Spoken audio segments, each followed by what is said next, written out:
saw a lot of disinformation where coyotes, as they're called, human smugglers, are online sometimes saying that this was a ministry of truth, which in discovery does not look good for them, and that may change the way that they deal with this type of harassment that is begotten by enemies of the Biden administration and folks who I think rightly have some concerns about how speech is dealt with in America, characterized the board in completely incorrect terms.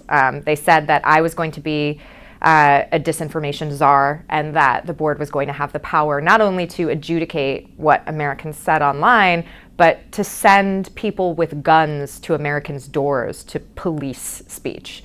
And just to be perfectly clear again, not only do I think that is wrong, I wouldn't have taken the job if it had anything to do with that. DHS, as we called them, that not everybody understood them fully and not everybody necessarily agreed with them. And so, you know, DHS was kind of slow in responding to the quote-unquote criticisms.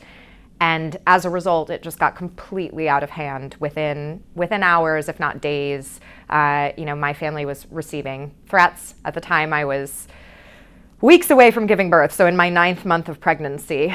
And we were getting death threats, rape threats, you know, stuff about my unborn child. There was a lot of intense scrutiny into my family, extended members of my family. What was difficult was that I wasn't being heard within the department, that they had hired a disinformation expert to advise them on these things, and my advice was being routinely tossed aside, especially when it had to do with my own well-being and safety. It was a little bit like being buried alive. Is there a lesson in there for governments around the world?